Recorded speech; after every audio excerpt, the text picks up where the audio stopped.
한국경제TV를 사랑해 주시는 가족 여러분 안녕하십니까? 파워인터뷰 박정윤입니다. 올해 우리 사회의 핵심 화두는 단연 산업 안정과 노동자 보호 그리고 고령화에 대비한 노후 보장 방안 등입니다. 지난해 정부가 발표한 노동안전 종합대책이 올해부터 단계적으로 시행되면서 산재 예방과 보상 체계에도 큰 변화가 예상됩니다. 특히 산재 처리 기간 단축이 국정과제 중 신속 과제로 추진되며 현장의 기대도 커지고 있습니다. 일하는 사람 곁에서 일하는 사람을 위해 설계한 변화, 그 방향과 전략을 함께 알아보겠습니다. 박종길 근로복지공단 이사장을 소개합니다.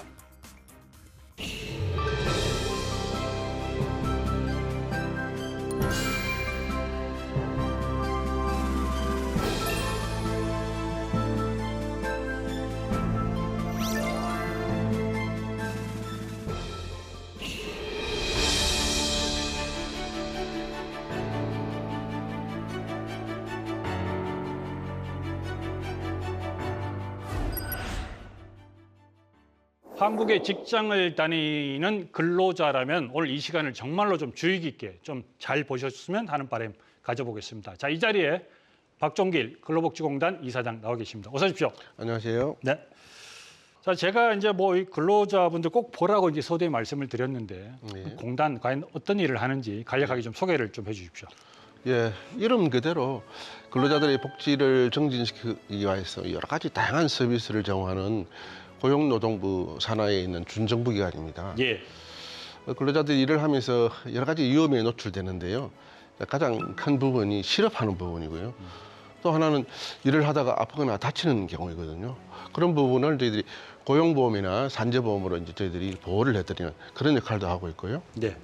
또 하나는 일을 하고 있지만 취약계층들이 있습니다. 중소기업에 다니시는 분들이라든지 또는 비정규직 근로자 같은 경우는 여러 가지 복지가 취약하거든요. 예. 이런 분들을 위해서 저희들이 다양한 서비스를 제공하고 있는데 예를 들면 뭐 체불임금을 대신 지급한다든지 긴급 생활자금을 대부해드린다든지 뭐 노후생활 보장하기 위해서 퇴직연금을 저희들이 지원해드린다든지 이런 일들을 하고 있습니다. 산업 현장에서 이제 재해를 입게 되면은 이제 뭐 병원도 당연히 가야 되고 치료를 받고 이제 그런 치료비나 이런 거는 다 100% 지원을 하고 예, 그렇습니다. 또 생계 지원비도 나오는 거죠. 예, 예.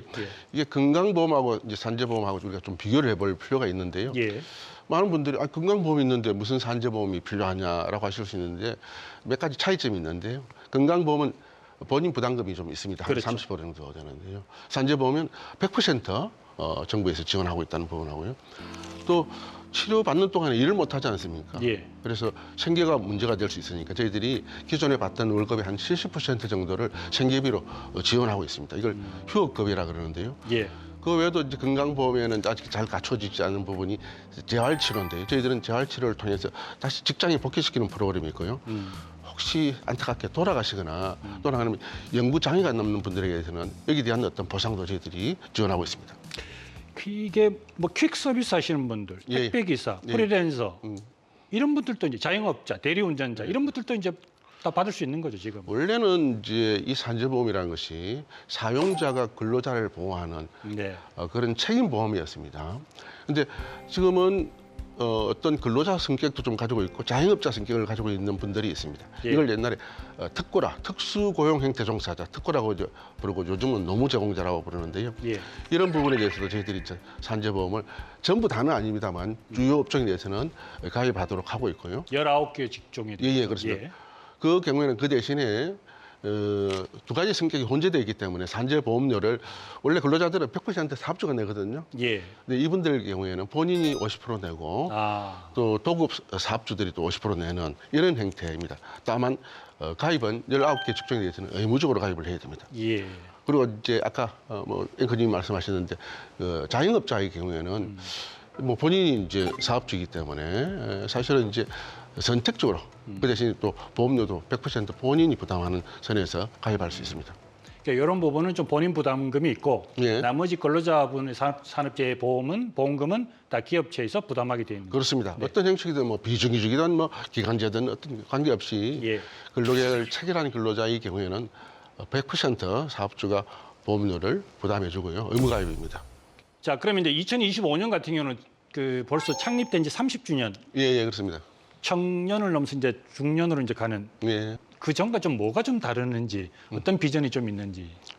와서 보니까 이 근로복지공단이 무엇을 하고 있는지 외부에 계신 분들도 잘 모르고요. 우리 직원들도 이 부분에 대해서 잘 인식을 못하고 있습니다. 소위 말해서 정체성의 혼돈이랄까. 예. 워낙 많은 일을 하다 보니까. 그래서 예.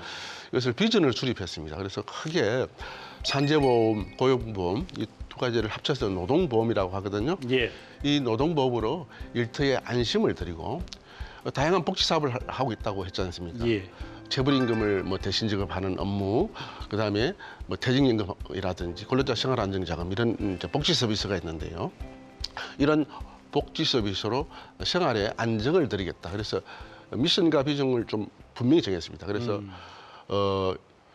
노동보험으로 일터에 안심을 드리고 예. 복지 서비스로 생활에 안정을 드리는 근로복지공단이 되겠다는 부분은 분명히 했고요. 예. 제가 분석해 보기에는 최근에 우리가 앞으로도 더 논의하겠지만 산재보험 중에서 업무상 질병이 굉장히 많이 증가하고 있고 이 부분에 대해서 좀 처리 기간이 지연되는 문제점이 있습니다. 그래서 여기에 대비하기 위해서 업무상 질병국을 만들었고요. 예. 또 최근에 퇴직연금에 대한 논의가 많지 않습니까? 뭐 기금형을 도입하자, 노후생활을 보장하자 이런 부분이 있는데 퇴직연금국을 신설했습니다. 또한 국민하고 소통을 강화하기 위해서 이전에는 홍보실이었는데 이걸 공감소통실이라는 이름을 바꿔서 예. 이사장 직속으로 운영하는 이런 어떤 전체적인 인프라라고 할까요? 예. 이 시스템을 재구축한 그런 부분이 있습니다.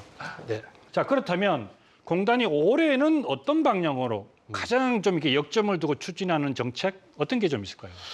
산재보험과 관련해서는 최근에 업무상 질병이 굉장히 많이 증가하고 있습니다. 예. 그래서 근데 업무상 질병 같은 경우는 판단하기가 힘들거든요. 개인 기질에 의한 것인지 일을 하다가 아프신 건지 참 판단하기 힘들어서 절차가 복잡한데 또 신청 건수가 증가하다 보니 처리 기간이 많이 지연되고 있습니다. 이런 부분을 저희들이 적기에 판단을 해서 적기에 치료를 받고 보상을 받을 수 있도록 하자라는 이렇게 산재 보상의 신속성을 무엇보다도 좀 중요시하려고 그러고 있고요. 예. 두 번째로 아까 조금 전에 말씀드렸다시피 임금 대지급의 어떤 수혜자를 좀 확충해야겠다. 대통령께서 이게 체불이라는 것이 굉장히 이게 사회 악이다. 그래서 또 사업주도 뭐 악의로 안 주는 부분도 있지만 또 사업이 안 돼서 못 주는 경우도 있잖아요. 그렇죠. 그걸 이제 국가에서 대신 지급하는 거거든요. 그래서 이거 임금 대지급 제도라고 합니다. 이걸 예. 최종 3개월 분치를 지금까지 지급을 했는데요. 물론 이제 그 국회에서 좀 더 논의가 있어야겠지만 이걸 6개월치로 좀 더 확대하자. 그래서 지금 순조롭게 좀 논의가 되고 있습니다. 지금은 예. 최종 3개월 분치에서 6개월로 확대하겠다 이런 부분도 있고요. 퇴직연금 푸른 씨앗이라고 있는데 예. 현재는 30인 미만 기업 근로자만 가입할 수 있는데 예. 이 혜택이 굉장히 많습니다. 예. 이 부분도 좀 확대해서 뭐 한 100인 정도로 지금 확충하는 그런 방안을 좀 국회와 협의하고 있습니다. 산재의 어떤 그 건수, 그러니까 신청 건수가 늘어난다는 것은 그만큼 일하는 환경에서 산업재해가 발생이 됐다, 또 병이 생겼다, 뭐 이런 부분들이잖아요. 예, 예. 요즘은 좀 어떤 것들이 좀 많이 들어오고 있고 또 그런 원인은 어떻게 좀 보고 있습니까? 예, 제가 신청을 쭉 이렇게 통계적으로 분석을 해보니까요. 업무상 사고는 비슷합니다. 별로 변동이 없는데 업무상 질병이 많이 늘어나는 거예요. 작년 같은 경우 저희들이 한 18만 건을 처리했는데요. 예. 그중에 27% 정도가 업무상 이제 질병입니다. 불과 5년 전만 해도 15%도 안 됐거든요. 네. 그래서 업무상 질병이 이 전년과 비교해 봤더니 한 33% 정도 한 해에 33%가 늘었으면 굉장히 많이 느는 거잖아요. 예. 그래서 왜 업무상 질병이 많이 늘어날까를 봤더니 일단 질병에 대한 국민적 관심이 높아지고 있고요. 예. 두 번째로 일을 하시는 분들의 연령이 고령화가 되고 있는 겁니다. 그래서 예를 들면 소음성 난청 같은 경우는 신청자의 93%가 60세 이상이에요. 그리고 근골격이 업무상 질병에서 차지하는 비중이 매우 높거든요. 60%가 넘는데 이 부분에서도 신청자의 60세 이상의 신청자가 50%가 넘습니다. 그래서 고령화라는 일하는 분들의 고령화도 이게 문제가 있는 것 같고요. 예. 또 세 번째로는 좀 대법원이라든지 법원의 판결 경향이 좀 약간 폭넓게 업무상 질병을 인정하자는 이런 추세를 보이고 있습니다. 이렇게 예. 어우러져 가지고 예. 업무상 질병 신청이 좀 늘어나고 있습니다. 법조계에서는 좀 이렇게 좀 광범위하게 좀 보는 부분이 있는데 예. 또 실제로 공단의 입장에서는 그거를 또 업무적으로 이 그 피해가 또는 뭐 병이 연관이 있느냐 이게 또 판정하기가 좀 시간이 사실 좀 이렇게 짧게는 하고 싶은데 그럴 수 없는 환경도 있는 거 아닙니까 사실? 그렇습니다. 예. 이게 그러니까 그걸 어떻게 효율적으로 줄이느냐가 핵심인 것 같은데. 예. 그래서 저희들이 이제 어떻게 이 업무상 질병 처리를 신속하게 하느냐는 부분이 있는데요.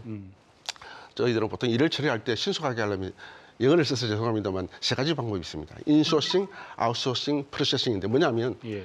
내부 자원을 극대화하는 것이죠. 그러니까 기존에 우리가 갖고 있는 인력을 재배치해서 그러니까 병목 현상이 생기는 업무상 질병에 집중적으로 투자하는 것이죠. 예. 그리고 전담 팀을 구성한다든지 이런 내부 자원을 극대화하고요. 그리고 우리가 아무래도 이렇게 여러 가지 인프라라든지 인력이 부족하니까 외부에 있는 뭐 병원이라든지 연구소라든지 이런 쪽을 저희들이 좀 활용하는 부분도 있고요. 예. 제일 중요한 게 세 번째인데 업무 처리 절차를 단순화하고 표준화해야 됩니다. 그래서 특히 근골격이 신청자가 제일 많은데요. 32개 다빈도 직종에 대해서 저희들이 표준화해서 지금 효과를 보고 있습니다. 그러니까 이제 신속한 산재 처리에 대해서 좀 뭐 당연히 근로복지공단이 많이 힘을 기울일 텐데 2025년도 지난해 같은 경우가 228일 소요가 됐단 말이에요. 이게 2024년에 비해서 30일 정도가 줄은 수치인데 예. 그 올해는 얼마 정도 예상을 합니까? 사실은 치료를 받기 위해서 보상을 받기 위해서 200일이 더 넘어간다. 200일을 기다린다는 것은 진짜 길죠. 조금 길다는 예, 거죠. 예. 근데 뭐 저희들이 드릴 말씀은 있습니다. 왜냐하면 업무상 부상이 저희들이 한 75% 되거든요. 전체 신청 건수에. 그 경우에는 보통 한 2주일 이내에 다 처리해서 보상해 드립니다. 예. 하지만 질병은 아까 말씀드렸다시피 이게 산재보험은 업무 관련성이 있어야만 보상을 해드리는 건데 판단하기가 힘들어서 시간이 많이 걸렸는데 어쨌든 차치하고 국정과제에서 2027년까지 120일 이내에 지급하는 것을 목표로 하자라고 적였는데요. 그럼 이제 그 판정에서 지급까지 시간이 계속 이제 줄어드는. 예, 그래서 예. 신청하는 순간부터 예. 저희 역상 160일 이내에 지급하겠다. 지금은 200일이 넘지 않습니까? 그래서 올해는 160일, 내년에는 120일 이내로 처리하겠다. 그리고 이게 직업성 암 신종 물질에 대한 뭐 이렇게 그 역학 조사가 너무 좀 장기화된다. 예. 뭐 이런 지적도 있지 않습니까? 예. 이런 거에 대한 어떤 생각을? 특히 이제 직업성 암이라든지 뭐 이런 부분들은 이제 신종 물질에 의해서 암이 발생하는 부분인데 이거 역학 조사를 하지 않고 판단하기가 굉장히 힘들거든요. 예. 그래서 이전에는 신청이 들어오면 기계적으로 그냥 역학 조사를 의뢰를 했습니다. 그러다 보니까 무려 역학 조사 기간이 600일이면 거의 뭐 2년 가까이 되는 시간이잖아요. 장기간 걸렸는데 저희들이 이제 작년부터는 선례가 있거나 또는 안 그러면 비슷한 사례가 있는 경우는 과감하게 그 생략하고 인정할 것 인정하자라고 해서 대폭 줄여서 작년에는 350일로 단축시켰거든요. 예. 올해는 180일 이내로 단축시킬 계획입니다. 아, 이거 확 줄어드는군요. 예, 그렇습니다. 산재보험 제도의 역사가 60년이나 됐습니다. 예, 예. 강산이 6번이 바뀌었습니다. 그렇다면 개선할 점도 분명히 있지 않을까? 그렇습니다. 예, 어떤 방향으로 좀 추진이 되는 건지. 우리나라의 그 사회보험이 네 가지가 종류가 있는데요. 산재보험이 가장 먼저 탄생했습니다. 1964년. 그 위에 순차적으로 건강보험, 국민연금, 고용보험 제도가 도입되었는데요.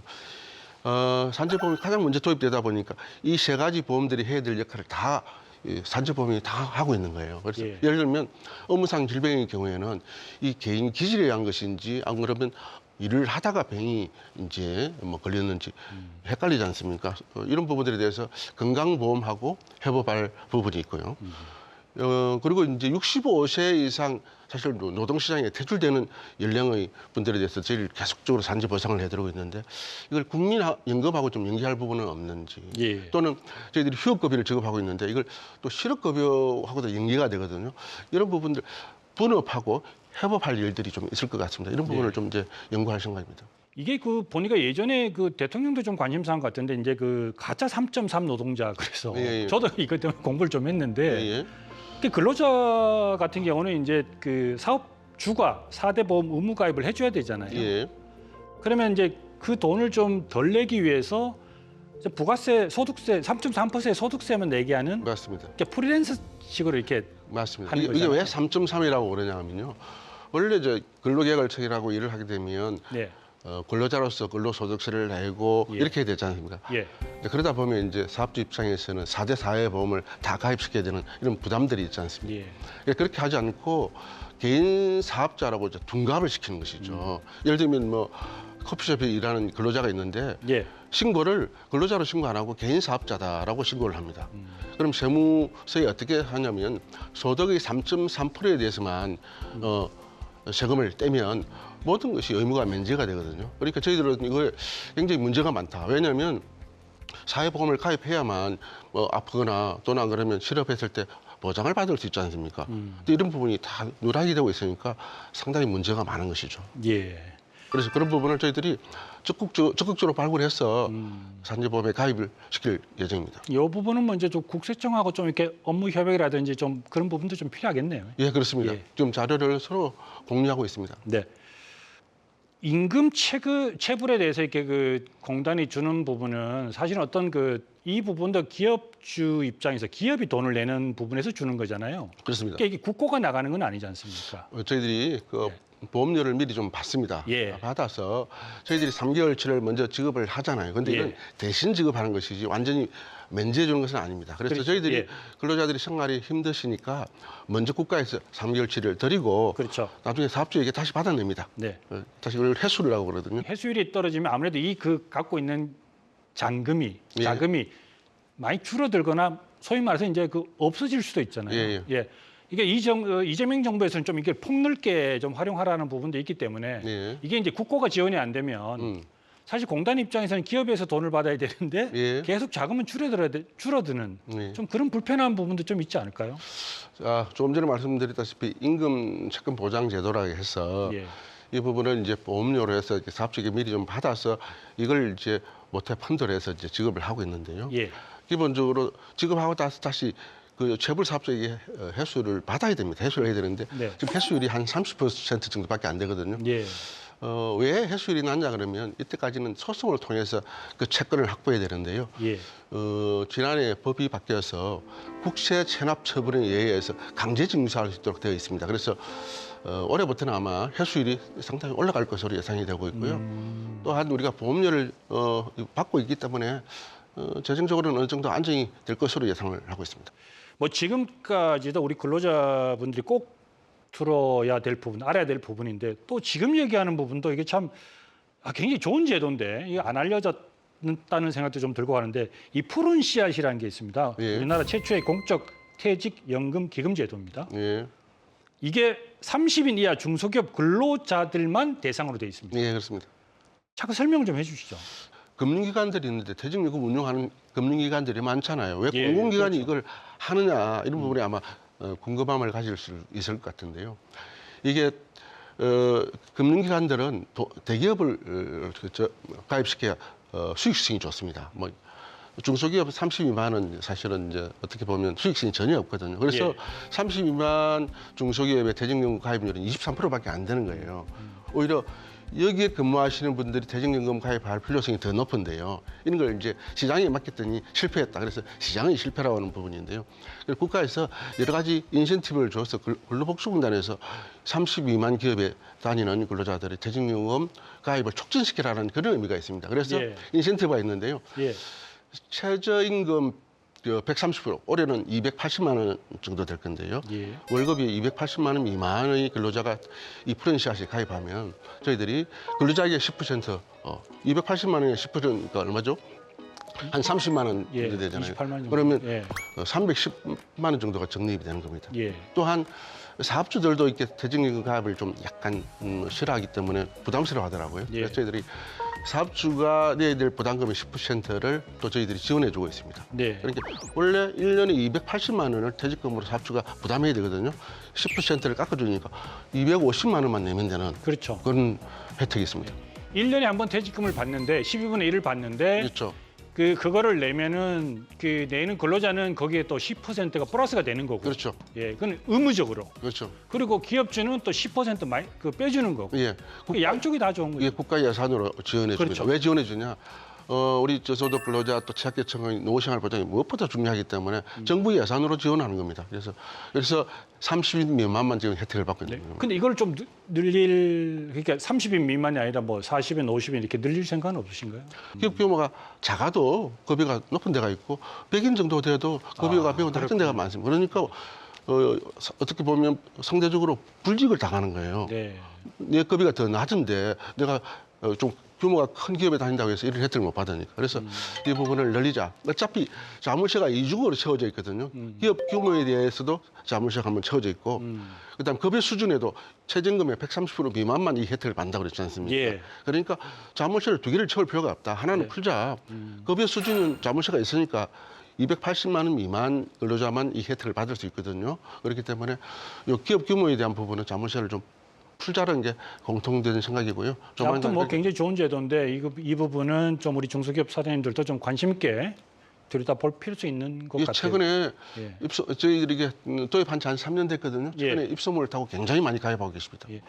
이 재미난 게 이게 평균 지금까지 뭐 누적 2022년도 9월부터 시작됐으니까 누적 수익률이 무려 25%나 됩니다. 예. 그리고 이제 매년 평균 아까 말씀하신 대로 한 8%에서 9% 예. 정도가 되는데 막 운영하는 게 아니에요. 보니까 한국노총, 민주노총, 경총 이렇게 노사정이 함께 관리 감독하고 있어서 예. 크게 이렇게 위험하거나 그렇지도 않을 것 같아요. 이건 저희들이 굉장히 신중하게 관리하고 있습니다. 예. 왜냐하면 근로자들이 노후 시간하고 관련돼 있기 때문에. 그래서 저희들이 수익도 중요하지만 안정적으로 운영해야겠다. 그래서 안정적 자산인 채권의 70% 이상을 투자하도록 하고 있고요.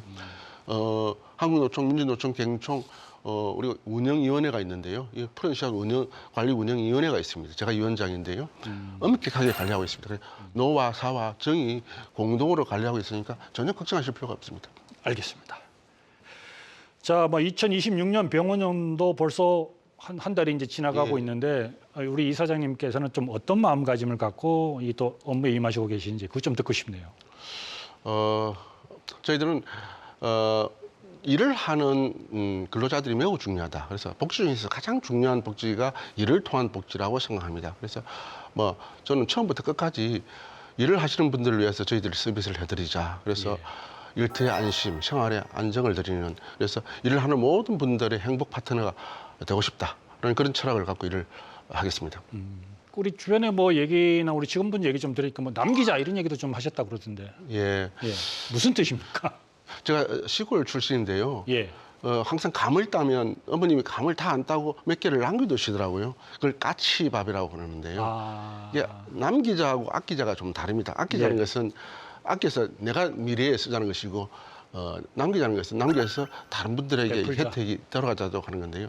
제가 나이가 드니까 말이 좀 많아져요. 그냥 말도 좀 남기고 물질적으로 욕심도 좀 네. 버리고 남기고 예. 그다음에 정신적으로도 여유를 가져서 이 부분을 다른 분들이 좀 가져갈 수 있게끔 말도 좀 줄이면 다른 분들이 말을 할 수 있는 기회가 있을 거 아닙니까? 그래서 제가 올해 모토는 좀 남기자, 알겠습니다. 여백의 미를 갖자. 예. 그리고 이 부분들을 이 사회와 같이 나누자 이런 생각을 갖고 있습니다. 알겠습니다. 저도 좀 진행을 하면서 남겨야 될 것 같습니다.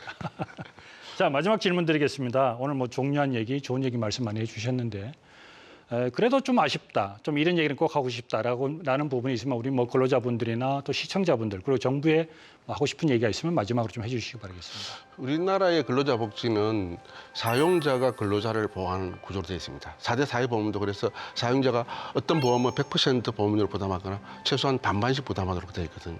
근데 지금 노동시장이 새로운 유형의 노동자가 생기고 있습니다. 아까 노무 제공자라고 하는 사용자가 없는 분명히 일을 하는 행태는 근로자인데 자영업자로 이게 둔갑되거나 안 그러면 뭐 새로운 부류가 생기는데 그걸 뭐 나쁘다고 이야기는 할 수 없습니다. 그게 추세인데요.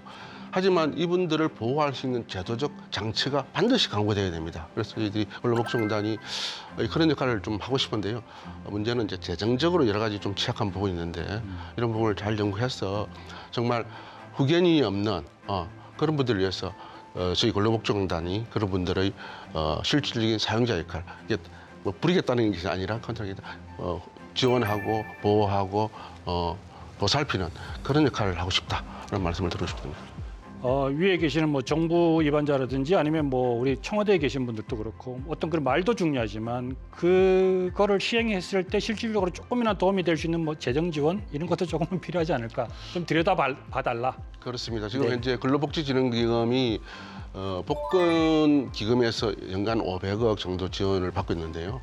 그게 유일한 수입원입니다. 그래서 그 500억 가지고는 일을 하는 2,800만 명에게 복지 혜택을 드리기는 매우 미약한데요. 저는 좀 이렇게 이 부분에서 정말 노동 존중 사회가 되기 위해서는 양극화를 해소해야 되고 또 사용자가 없는 이런 새로운 부류의 노무 제공자를 지원할 수 있는 재정적 방법이 강구가 돼야 된다고 생각합니다. 알겠습니다.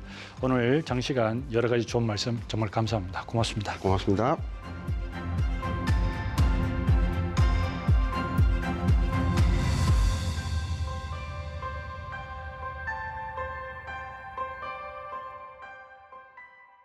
네, 오늘 말씀 여기까지 듣겠습니다. 일하는 모든 사람의 행복 파트너로 더 안전한 일터 그리고 더 안전한 삶을 만들어 주십시오. 근로복지공단 화이팅! 화이팅! 박정윤의 파워 인터뷰 오늘은 박종길 근로복지공단 이사장과 함께했습니다. 시청해 주신 여러분 고맙습니다. 감사합니다.